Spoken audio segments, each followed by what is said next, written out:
ભલે જવા દો જવા દો જવા દો જવા દો બસ બસ બસ. અસલામુઅલૈકુમ. લાસ્ટ ટાઈમ આપણે એસિડ બેઝ અને ક્ષાર ચેપ્ટરની શરૂઆત કરી દીધી હતી બરાબર. ધરતું કાર્બોનેટ અને ધરતું હાઇડ્રોજન કાર્બોનેટ વિશે પણ આપણે જોઈ ગયા હતા, પણ મને ખબર છે કે ઘણો લાંબો સમય થઈ ગયો એટલા માટે તમે થોડું ઘણું ભૂલી ગયા હશો.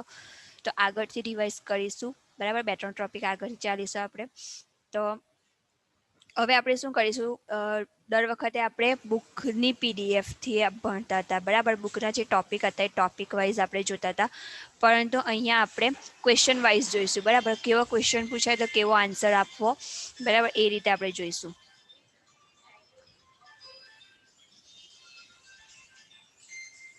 ચાલો, અહીંયા આપણો ક્વેશ્ચન છે, જ્ઞાનેન્દ્રિય સૂચકની મદદથી એસિડ અને બેઝની પરખ કેવી રીતે કરશો બરાબર. જ્ઞાનેન્દ્રિય એટલે કે એવી આપણી ઇન્દ્રિય કે જેના દ્વારા આપણે સ્મેલ કરી શકીએ બરાબર, સૂંઘી શકીએ. અને એવી ઇન્દ્રિય આપણે કહીએ છીએ, આપણને ખબર છે કે આપણું નાક બરાબર. અને સૂચક આપણે કોને કહીએ છીએ કે એવા પદાર્થો કે જે એસિડ છે કે બેઝ છે બરાબર, એની પરખ આપતા હોય બરાબર, એને આપણે શું કહીએ છીએ, સૂચકો.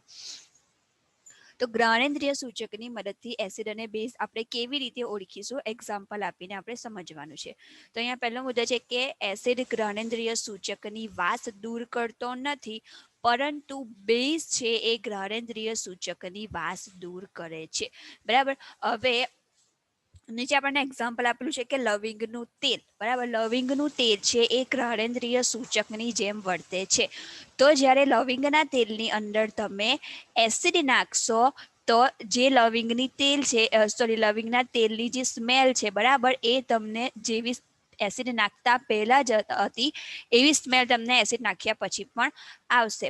પરંતુ લવિંગના તેલની અંદર તમે બેઝ નાખશો તો શું થશે, લવિંગના તેલની જે સ્મેલ છે એ દૂર થઈ જશે. તો એવી રીતે આપણને ખબર પડશે બરાબર. દાખલા તરીકે તમને કોઈ પણ પ્રવાહી આપેલું હોય છે બરાબર.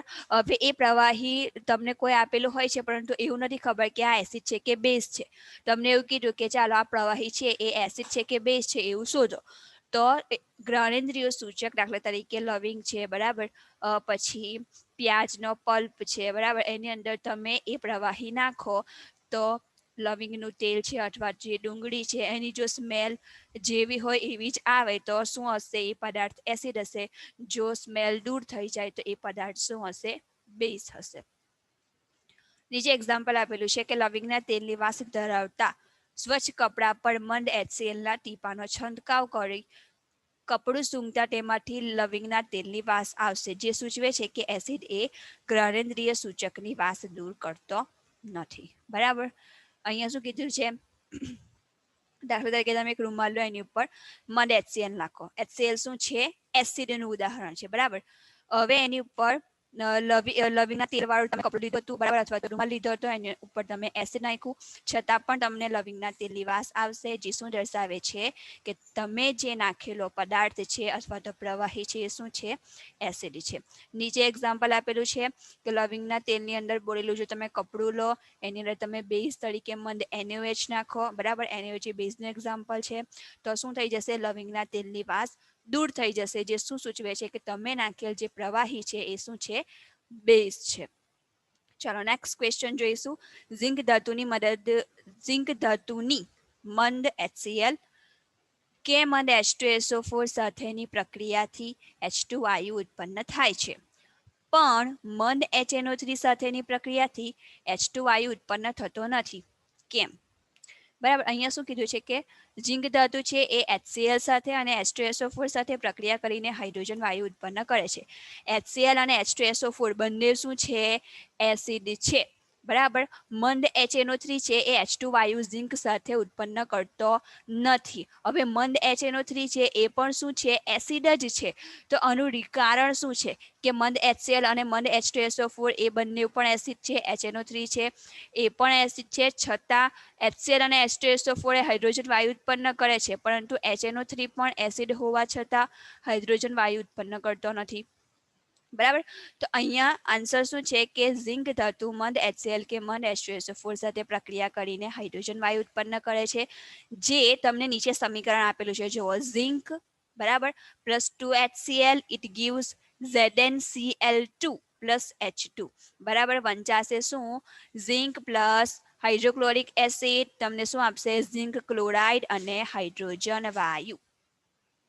બરાબર છે. હવે અહીંયા ઝિંક ધાતુ છે એ H2 વાયુ કરતાં વધારે ક્રિયાશીલ હોવાથી તે મંદ HCl અને H2SO4 માંથી સરળતાથી H2 વાયુનું વિસ્થાપન કરે છે. પહેલા ચેપ્ટરમાં આપણે ભણી ગયા કે વિસ્થાપન પ્રક્રિયા કોને કહેવામાં આવે છે. બરાબર. વિસ્થાપન પ્રક્રિયા એટલે કે કોઈ પણ એક ધાતુ હોય અથવા તો કોઈ પણ એક પરમાણુ હોય એના સ્થાને બીજા પરમાણુનું જોડાવવું. બરાબર. અહીંયા શું થાય છે? જો ઝિંક ધાતુ છે બરાબર Zn પ્લસ 2HCl. અહીંયા જે ઝિંક છે એ કોની જગ્યા લઈ લે છે? હાઇડ્રોજનની જગ્યા લઈ લે છે અને હાઇડ્રોજન વાયુ છે એ બહાર નીકળી જાય છે. હવે આની પાછળનું કારણ શું છે કે ઝિંક ધાતુ છે એ હાઇડ્રોજન કરતાં વધારે ક્રિયાશીલ હોવાથી ઝિંક ધાતુ હાઇડ્રોજન વાયુનું વિસ્થાપન કરે છે. બરાબર. એવી જ રીતે H2SO4 સાથેની પ્રક્રિયામાં પણ એવું જ થાય છે કે ઝિંક ધાતુ છે એ H2SO4 ની અંદર જે H2 છે બરાબર એ H2 નું વિસ્થાપન કરે છે. એની જગ્યાએ કોણ આવી જશે? ઝિંક આવી જશે અને શું બનાવશે? ZnSO4 એટલે કે ઝિંક સલ્ફેટ. બરાબર. હવે આપણું જે મૂળ કારણ છે કે શા માટે HNO3 H2 વાયુ ઉત્પન્ન કરતો નથી એ જોવાનું છે કે મંદ HNO3 ની ઝિંક ધાતુ સાથેની પ્રક્રિયાથી H2 વાયુ ઉત્પન્ન થતો નથી, કારણ કે મંદ HNO3 પ્રબળ ઓક્સિડેશન કરતા છે. પ્રબળ ઓક્સિડેશન કરતા એટલે કે ઓક્સિજન વાયુનું ઉમેરાવું અને હાઇડ્રોજન વાયુનું દૂર થવું. આથી પ્રક્રિયા દરમિયાન ઉત્પન્ન થતા H2 વાયુનું H2O માં ઓક્સિડેશન થાય છે. એટલે કે HNO3 જ્યારે ઝિંક ધાતુ સાથે પ્રક્રિયા કરે છે ત્યારે શું થાય છે? H2 વાયુ બનવાની જગ્યાએ H2 ની સાથે સાથે ઓક્સિજન પણ જોડાઈ જાય છે. બરાબર. મેં કીધું એ પ્રમાણે કે ઓક્સિડેશન પ્રક્રિયા એટલે કે ઓક્સિજનનું જોડાવું અને હાઇડ્રોજનનું દૂર થવું. તો અહીંયા H2 ની સાથે ઓક્સિજન જોડાઈ જાય છે, એટલા માટે H2 વાયુ નથી ઉત્પન્ન થતો, પરંતુ શું બની જાય છે? પાણી બની જાય છે. જો અહીંયા તમને ઇક્વેશન નથી આપેલું, આપણે જ્યારે ક્લાસમાં ભણીશું ત્યારે ઇક્વેશન જોઈ લઈશું. ચલો નેક્સ્ટ ક્વેશ્ચન છે ઝિંક ધાતુની મંદ હાઇડ્રોક્લોરિક એસિડ. હાઇડ્રોક્લોરિક એસિડ એટલે HCl અને સોડિયમ હાઇડ્રોક્સાઇડના દ્રાવણ સાથેની સમતોલિત પ્રક્રિયા લખો. સોડિયમ હાઇડ્રોક્સાઇડ એટલે કે NaOH. ચાલો, તમને જ્યારે આવા પ્રકારનો ક્વેશ્ચન પૂછાય તો સૌથી પહેલા તમારે તમારે દરેક પ્રક્રિયકને ઓળખવાનો. ચાલો, અહીંયા શું લખેલું છે? ઝિંક ધાતુ એટલે ધાતુ સ્વરૂપે જ્યારે કોઈ પણ પદાર્થ આપેલો હોય તો એનું ખાલી શું લખવાનું? એની સંજ્ઞા લખવાની. બરાબર. ઝિંક ધાતુની સંજ્ઞા કઈ છે? Zn. બરાબર. પછી શું લખેલું છે? મંદ હાઇડ્રોક્લોરિક એસિડ. હવે હાઇડ્રોક્લોરિક એસિડનું અણુસૂત્ર શું આવશે? HCl. પછી શું લખેલું છે? Sodium hydroxide. સોડિયમ હાઇડ્રોક્સાઇડનું અણુસૂત્ર શું આવશે? NaOH. તો સૌથી પહેલા આપણે ઝિંકની અને HCl ની પ્રક્રિયા લખવાની છે, ત્યાર પછી ઝિંક અને NaOH ની પ્રક્રિયા લખવાની છે. અહીંયા આપણને શું પૂછવામાં આવેલું છે? ધાતુ સાથે એસિડની પ્રક્રિયા અને ધાતુ સાથે બેઝની પ્રક્રિયા. શા માટે? કારણ કે હાઇડ્રોક્લોરિક એસિડ શું છે? એસિડ છે અને સોડિયમ હાઇડ્રોક્સાઇડ શું છે? બેઝ છે. તો અહીંયા ક્વેશ્ચનમાં દાખલા તરીકે તમને આવું સીધું ના પૂછે, પરંતુ ટ્વિસ્ટ કરીને પૂછે કે ઝિંક ધાતુની એસિડ અને બેઝ સાથેની પ્રક્રિયા જણાવો, તો પણ તમારે આ જ પ્રક્રિયાઓ લખવાની. બરાબર. ચલો, ઇક્વેશન શું છે? Zinc plus 2HCl it gives ZnCl2 plus H2. બરાબર. ઝિંક છે એ હાઇડ્રોજન વાયુને વિસ્થાપન કરશે. ઝિંકની જગ્યા હાઇડ્રોજનની જગ્યા પર કોણ આવી જશે? ઝિંક આવી જશે અને શું બનાવશે? Zinc chloride. નીચેની પ્રક્રિયામાં ઝિંક ધાતુની બેઝ સાથેની પ્રક્રિયા છે એટલે કે NaOH સાથેની પ્રક્રિયા છે. H2 વાયુ બહાર નીકળી જશે અને કયો પદાર્થ બનશે? Sodium zincate Na2ZnO2. બરાબર. ફોર્મ્યુલા યાદ રાખજો. ચાલો, આગળનો ક્વેશ્ચન. કઈ ધાતુઓ મંદ એસિડ સાથે H2 વાયુ મુક્ત કરે છે અને કઈ ધાતુઓ મંદ એસિડ સાથે H2 વાયુ મુક્ત કરતી નથી? બરાબર. આ ક્વેશ્ચન આપણે હમણાં જ સમજી ગયા છે કે એવી ધાતુઓ જે હાઇડ્રોજન કરતાં વધારે સક્રિય હોય તો H2 વાયુ મુક્ત કરે. બરાબર, હાઇડ્રોજનનું વિસ્થાપન કરે, પણ એવી ધાતુ કે જે H2 વાયુ કરતા પ્રબળ ના હોય, બરાબર, તો એ હાઇડ્રોજન વાયુનું વિસ્થાપન કરી શકતી નથી. બરાબર, આ જેનો આન્સર છે. આપણે ઝિંકના અને HNO3 ના કિસ્સામાં જે સમજી ગયા એ જ આન્સર અહીંયા પણ આવશે. ચાલો જોઈ લઈએ આન્સર શું છે. જે ધાતુ હાઇડ્રોજન કરતાં વધુ સક્રિય હોય તે એસિડ સાથેની પ્રક્રિયાથી હાઇડ્રોજન વાયુ મુક્ત કરશે. એક્ઝામ્પલ આપેલા છે zinc +2 HCl it gives ZnCl2 H2. બરાબર, ઝિંક ધાતુ લીધેલી છે. ઝિંક ધાતુ સાથે હાઇડ્રોક્લોરિક એસિડ પ્રક્રિયા કરશે તો શું બનાવશે? Zinc chloride. બરાબર, H2 નીકળી જશે, H2 ના સ્થાને કોણ આવી જશે? ઝિંક આવી જશે. એવી જ રીતે નીચેની પ્રક્રિયામાં મેગ્નેશિયમ +2 HCl. બરાબર, અહીંયા પણ 2H છે એના સ્થાને કોણ આવી જશે? મેગ્નેશિયમ આવી જશે અને શું બનાવશે? MgCl2 એટલે કે magnesium chloride plus hydrogen gas. Third example છે Fe + H2SO4 it gives FeSO4 + H2. બરાબર, અહીંયા Fe એટલે કે આયર્ન ધાતુ લીધેલી છે. અહીંયા H2 વાયુ બહાર નીકળી જશે, H2 ના સ્થાને કોણ આવી જશે? Fe આવી જશે અને શું બનાવશે? FeSO4 એટલે કે આયર્ન સલ્ફેટ. બરાબર, બધા નામો યાદ રાખવાના. અણુસૂત્ર તમને આપેલા હોય છે, બરાબર, ZnCl2 MgCl2 FeSO4, પરંતુ એના નામો શું છે એ પણ સાથે સાથે યાદ રાખવાના. ઝિંક ક્લોરાઇડ, મેગ્નેશિયમ ક્લોરાઇડ અને આયર્ન સલ્ફેટ. ચાલો, જે ધાતુ હાઇડ્રોજન કરતાં ઓછી સક્રિય હોય છે તે એસિડ સાથેની પ્રક્રિયાથી હાઇડ્રોજન વાયુ મુક્ત કરશે નહીં. બરાબર, જે ધાતુ હાઇડ્રોજન વાયુ કરતાં સક્રિય હોય તે વાયુ હાઇડ્રોજન વાયુ મુક્ત કરશે. જે ઓછી સક્રિય હોય તે હાઇડ્રોજન વાયુ મુક્ત કરશે નહીં. ચાલો, એક્ઝામ્પલ આપેલું છે કે કોપર ધાતુ છે એ હાઇડ્રોજન કરતાં ઓછી સક્રિય છે. બરાબર, ઇક્વેશનમાં આપણને આપેલું છે, નીચે જો કે 4Cu + 10HNO3 it gives 4CuNO3 twice. બરાબર, વંચાય છે કેવી રીતે એની ઉપર ધ્યાન આપજો. 4CuNO3 twice + N2O + 5H2O. હવે જો અહીંયા ધાતુ તરીકે કોણ છે? કોપર છે. કોપર કેવી ધાતુ છે? હાઇડ્રોજન કરતાં ઓછી સક્રિય. બરાબર, એસિડ કયો લીધેલો છે? HNO3 એટલે કે નાઇટ્રિક એસિડ. નાઇટ્રિક એસિડ કેવો છે? પ્રબળ ઓક્સિડેશન કરતા છે. એટલા માટે અહીંયા નિપજ તરીકે આપણને હાઇડ્રોજન વાયુ નથી મળતો, પણ શું મળે છે? પાણી મળે છે. બરાબર, સાથે સાથે આપણને શું મળે છે? N2O એટલે કે નાઇટ્રિક ઓક્સાઇડ. બરાબર, એ ઓક્સાઇડ છે. N2O એ પણ શું છે? એક પ્રકારનો વાયુ છે અને એક સંકીર્ણ મળે છે. કયું? 4CuNO3 twice, copper nitrate. બરાબર, જો તમને એક્ઝામમાં પૂછાય કે આ જ ક્વેશ્ચન પૂછાય અથવા તો એવી રીતે પૂછાય કે કઈ ઉદાહરણ આપો કે H2 વાયુ કરતાં વધુ સક્રિય ધાતુ હોય એ હાઇડ્રોજન વાયુ આપે છે અને H2 વાયુ કરતાં ઓછી સક્રિય હોય એવી ધાતુ હાઇડ્રોજન વાયુ મુક્ત કરતી નથી. આવો ક્વેશ્ચન પૂછાય તો પણ આ જ આન્સર લખવાનો. ચલો આગળ વધીએ. સોડિયમ કાર્બોનેટ અને સોડિયમ હાઇડ્રોજન કાર્બોનેટનું મધ હાઇડ્રોક્લોરિક એસિડ સાથેનું સમતુલિત સમીકરણ લખો. આ આપણે ભણી ગયેલા છીએ, બરાબર, પરંતુ રિવાઇઝ કરી લઈએ. ચાલો, સોડિયમ કાર્બોનેટ જેનું અણુસૂત્ર શું છે? Na2CO3 અને સોડિયમ હાઇડ્રોજન કાર્બોનેટ જેનું અણુસૂત્ર શું છે? NaHCO3. બંને વચ્ચે ફરક શું છે? માત્ર એક હાઇડ્રોજનનો. બરાબર, Na2CO3 એટલે સોડિયમ કાર્બોનેટ અને સોડિયમ હાઇડ્રોજન કાર્બોનેટ એટલે NaHCO3. બરાબર, બંનેની કોની સાથેની પ્રક્રિયા લખવાની છે? મધ હાઇડ્રોક્લોરિક એસિડ એટલે કે HCl સાથેની પ્રક્રિયા લખવાની છે. ચાલો, Na2CO3 + 2HCl it gives 2NaCl + H2O + CO2. બરાબર, સોડિયમ કાર્બોનેટની જ્યારે હાઇડ્રોક્લોરિક એસિડ સાથે પ્રક્રિયા થાય છે ત્યારે આપણને શું મળે છે? NaCl એટલે કે મીઠું + H2O એટલે કે પાણી અને કાર્બન ડાયોક્સાઇડ. યાદ રાખજો, જ્યારે કોઈ પણ ધાતુના કાર્બોનેટ અને કોઈ પણ ધાતુના હાઇડ્રોજન કાર્બોનેટ એસિડ સાથે પ્રક્રિયા કરે છે ત્યારે કાર્બન ડાયોક્સાઇડ વાયુને મુક્ત કરે છે. બરાબર, આ તમને MCQ માં પૂછી શકાય એવો ક્વેશ્ચન છે કે કોઈ પણ ધાતુના કાર્બોનેટ અને ધાતુ હાઇડ્રોજન કાર્બોનેટની એસિડ સાથેની પ્રક્રિયાથી કયો વાયુ મુક્તિ થાય છે? તો શું આવશે? Carbon dioxide. બરાબર. નીચે પણ એક્ઝામ્પલ આપેલું છે. ઉપરનું જે એક્ઝામ્પલ છે એ કાર્બોનેટનું છે, નીચેનું એક્ઝામ્પલ હાઇડ્રોજન કાર્બોનેટનું છે કે NaCO3 HCl it gives NaCl H2O CO2. દરેકની અંદર કાર્બન ડાયોક્સાઇડ વાયુ કેવો છે? કોમન છે. ચાલો નેક્સ્ટ ક્વેશ્ચન.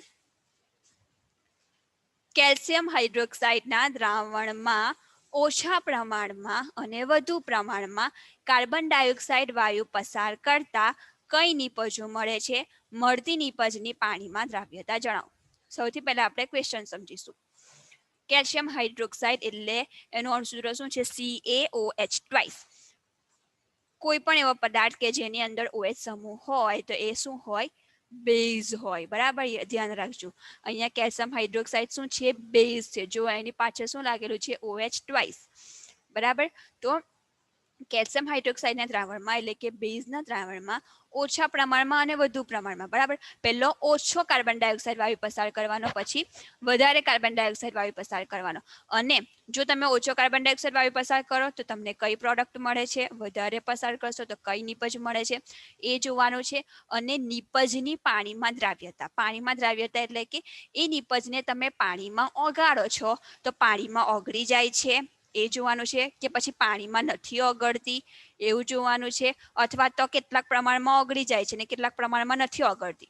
બરાબર. 3 કન્ડિશન હોય. કાં તો પૂરેપૂરી ઓગળી જાય નિપજ, કાં તો બિલકુલ ના ઓગળે, કાં તો થોડા પ્રમાણમાં ઓગળે, થોડા પ્રમાણમાં જેવી હતી એવી જ રહે. તો આપણે પાણીમાં દ્રાવ્યતા જોવાની છે. કોની? પ્રક્રિયાને અંતે બનતી નિપજની.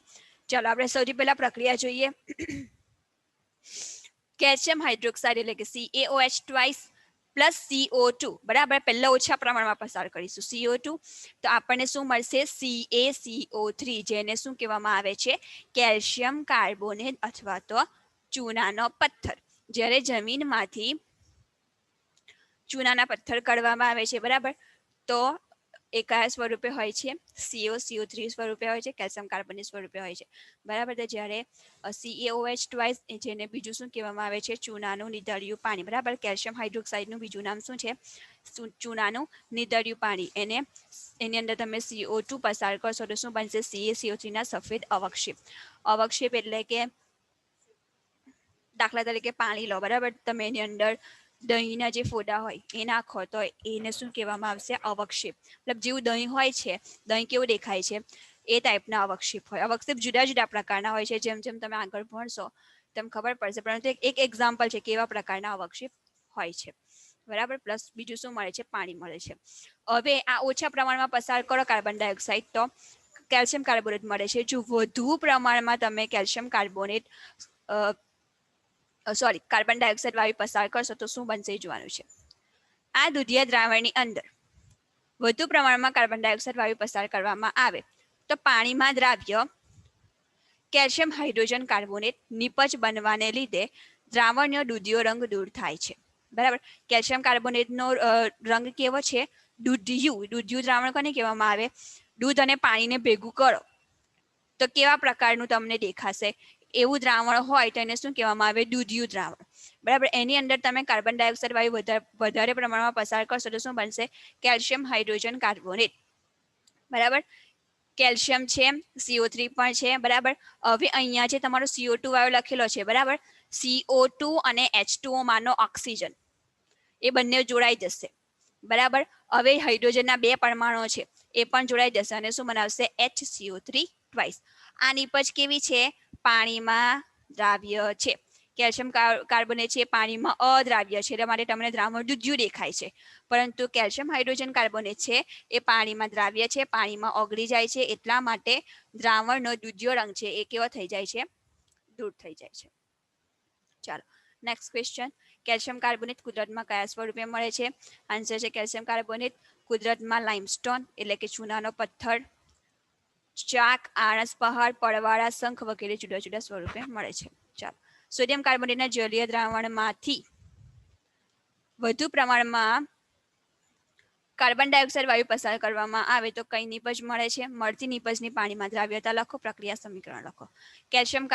સોડિયમ કાર્બોનેટ એટલે Na2CO3 બરાબર. જલીય દ્રાવણ એટલે કે Na2CO3 ને જ્યારે તમે પાણીમાં ઓગાળો અને જે દ્રાવણ બને એને શું કહેવામાં આવે છે? જલીય દ્રાવણ.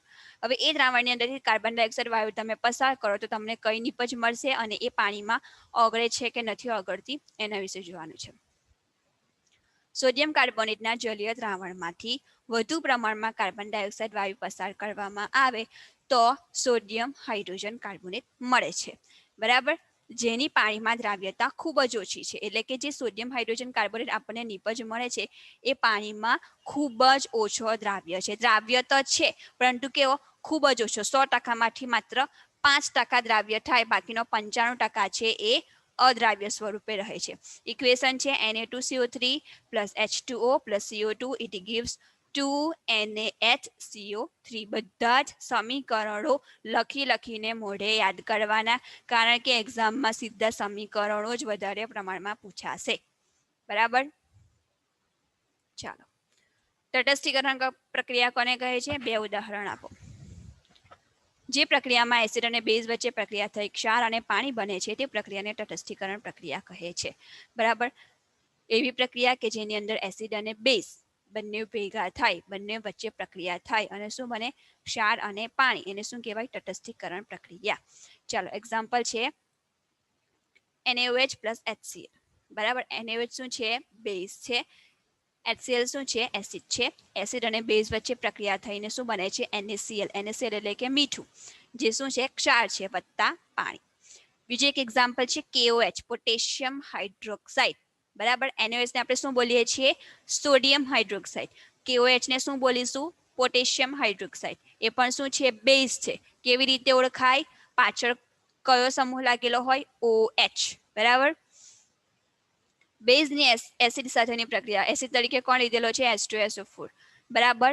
ક્ષાર તરીકે શું મળે છે? K2SO4. K2SO4 નું નામ શું છે? પોટેશિયમ સલ્ફેટ બરાબર. નામો યાદ રાખજો. પોટેશિયમ હાઇડ્રોક્સાઇડ વત્તા સલ્ફ્યુરિક એસિડ શું મળશે? પોટેશિયમ સલ્ફેટ અને પાણી. ચાલો, અહીંયા દરેક એસિડ અને દરેક બેઝ વચ્ચે પ્રક્રિયા થઈને શું મળે છે? ક્ષાર અને પાણી મળે છે. ટૂંકમાં યાદ રાખવાનું ઇમ્પોર્ટન્ટ ક્વેશ્ચન છે. તટસ્થીકરણની પ્રક્રિયા કોને કહેવાય? એસિડ અને બેઝ વચ્ચે પ્રક્રિયા થઈને ક્ષાર અને પાણી મળે એને શું કહેવાય? તટસ્થીકરણ પ્રક્રિયા. જેને સરળ સ્વરૂપે નીચે દર્શાવેલી છે કે એસિડ વત્તા બેઝ ઇટ ગીવ્સ ક્ષાર પ્લસ પાણી.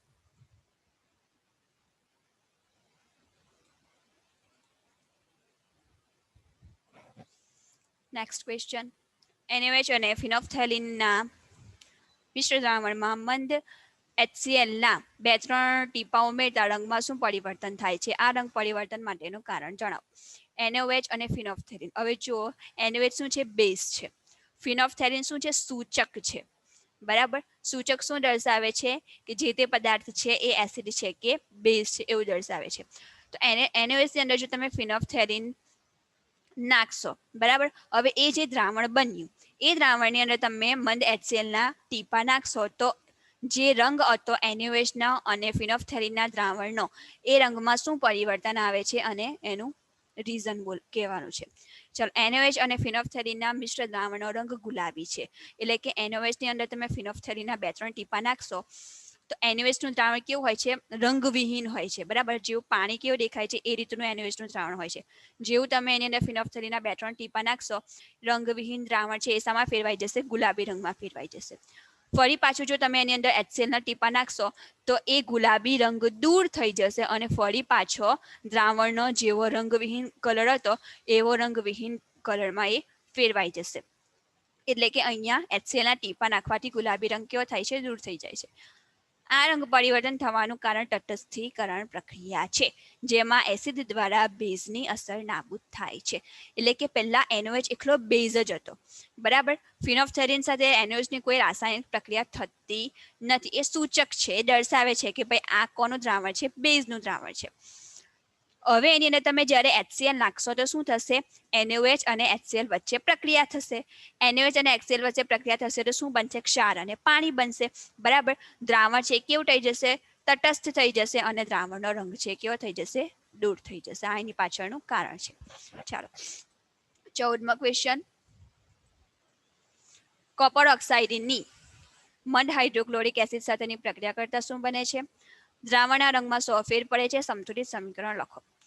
ચાલો, કોપર ઓક્સાઇડ જેનું અણુસૂત્ર શું છે? CuO. મંદ હાઇડ્રોક્લોરિક એસિડ એટલે કે HCl.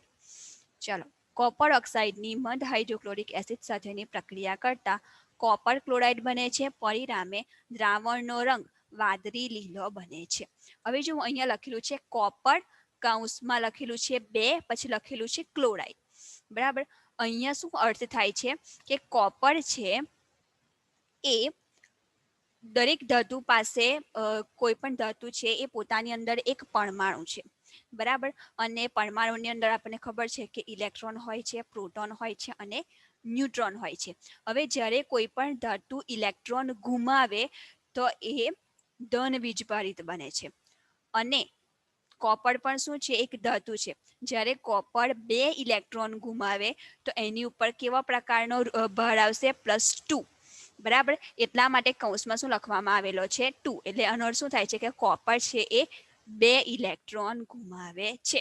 એટલા માટે એનો ઓક્સિડેશન આંક કયો છે? 2.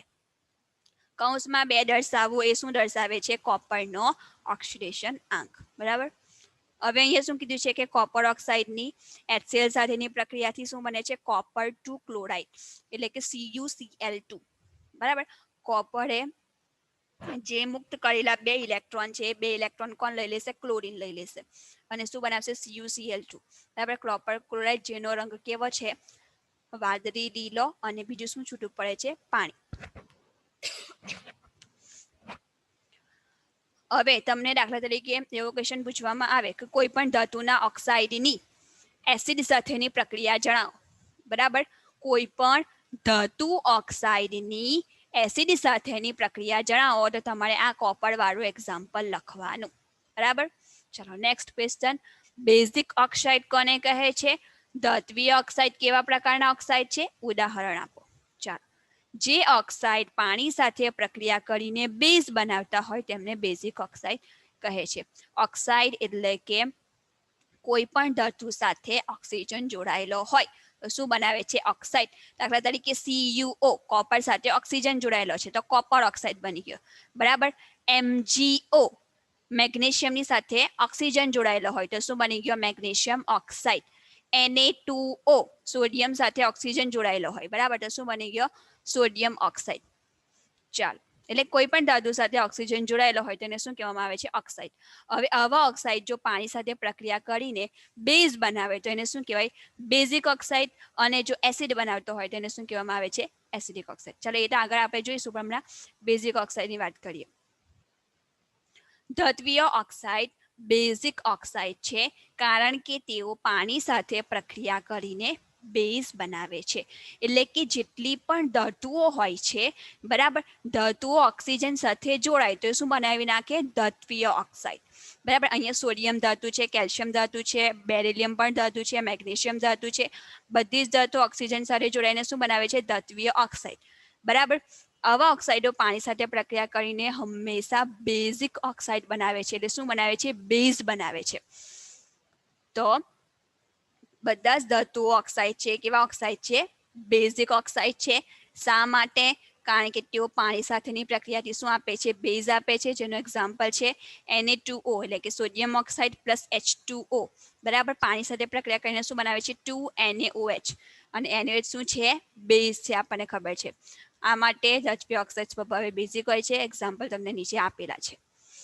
Na2O sodium oxide, MgO magnesium oxide, CaO calcium oxide અને BaO બેરિલિયમ ઓક્સાઇડ. ચાલો નેક્સ્ટ ક્વેશ્ચન. એસિડિક ઓક્સાઇડ કોને કહે છે? અધાત્વિય ઓક્સાઇડ કેવા પ્રકારના ઓક્સાઇડ છે? ઉદાહરણ આપો. જે ઓક્સાઇડ પાણી સાથે પ્રક્રિયા કરીને એસિડ બનાવતા હોય તેમને એસિડિક ઓક્સાઇડ કહે છે. બરાબર, ઉપર જોઈએ પ્રમાણે કે જે ઓક્સાઇડ પાણી સાથે પ્રક્રિયા કરીને બેઝ બનાવે એ બેઝિક ઓક્સાઇડ, ને જે ઓક્સાઇડ પાણી સાથે પ્રક્રિયા કરીને એસિડ બનાવે એ એસિડિક ઓક્સાઇડ. અધાત્વિય ઓક્સાઇડ એસિડિક ઓક્સાઇડ છે. અધાત્વિય ઓક્સાઇડ, ચાલો, ધાતુ અને અધાતુ વચ્ચેનો તફાવત આપણે પહેલા ભણી ગયેલા છે. બરાબર, એટલે તમને ખબર જ હશે કે ધાતુ કોને કહેવામાં આવે છે અને અધાતુ કોને કહેવામાં આવે છે. અધાતુઓ જ્યારે ઓક્સિજન સાથે જોડાય તો શું બનાવે? અધાત્વિય ઓક્સાઇડ. અધાત્વીય ઓક્સાઇડનો ગુણધર્મ કેવો છે કે ભાઈ તે એસિડિક ઓક્સાઇડ છે અને પાણી સાથે પ્રક્રિયા કરીને એસિડ બનાવે છે. એક્ઝામ્પલ શું છે? SO2 સલ્ફર ડાયોક્સાઇડ અધાત્વીય ઓક્સાઇડ છે, બરાબર. સલ્ફર પોતે શું છે? અધાતુ, બરાબર. પોતે અધાતુ છે, ઓક્સિજન સાથે જોડાય છે તો શું બનાવે છે? અધાત્વીય ઓક્સાઇડ, જેનું નામ શું આપ્યું આપણે? Sulphur dioxide. ચાલો, પાણી સાથેની પ્રક્રિયા કરીને એસિડ બનાવે છે. શું છે નામ? H2SO3 સલ્ફ્યુરસ એસિડ, બરાબર. ફોર્મ્યુલા જોજો, H2SO4 હોય તો આપણે શું બોલીએ છીએ? Sulphuric acid. પણ અહીંયા શું છે? H2SO3 એટલે સલ્ફ્યુરસ એસિડ, બરાબર. જો એક જ પરમાણુની સંખ્યા આમ તેમ થઈ જાય તો નામ બદલાઈ જાય, બરાબર. યાદ રાખવાનું. બીજો ઓક્સાઇડ છે CaOH twice plus CO2 it gives CaCO3 plus H2. હવે આ શું છે? તટસ્થીકરણની પ્રક્રિયા છે, બરાબર. CaOH twice એટલે કે કેલ્શિયમ હાઇડ્રોક્સાઇડ એ બેઝ છે, CO2 એ પોતે એસિડ છે, બરાબર. જ્યારે પાણીની અંદર કાર્બન ડાયોક્સાઇડ વાયુને પસાર કરવામાં આવે છે તો એ દ્રાવણ એસિડિક બની જાય છે, બરાબર. એટલા માટે અહીંયા CO2 ની નીચે શું લખેલું છે? એસિડ. નિપજ તરીકે શું મળશે? ક્ષાર અને પાણી, CaCO3 plus H2. આમ અધાત્વીય ઓક્સાઇડ સ્વભાવે કેવા હોય છે? એસિડિક હોય છે. એક્ઝામ્પલ છે SO2, બરાબર. Cl2O7, SO2 નું નામ છે સલ્ફર ડાયોક્સાઇડ. Cl2O7 પર ક્લોરિક એસિડ, બરાબર. CO2 કાર્બન ડાયોક્સાઇડ અને N2O5 એટલે કે નાઇટ્રોજન પેન્ટોક્સાઇડ, બરાબર. ચાલો, દરેક નામો યાદ રાખજો. આપણે આટલે સુધી જ રાખીએ છીએ. નેક્સ્ટ લેક્ચરમાં આપણે જોઈશું કે તમામ એસિડ અને બેઝમાં શું સમાનતા છે, બરાબર. જેટલા પણ ક્વેશ્ચન ચાલેલા છે એ બધા ધ્યાનથી વાંચજો.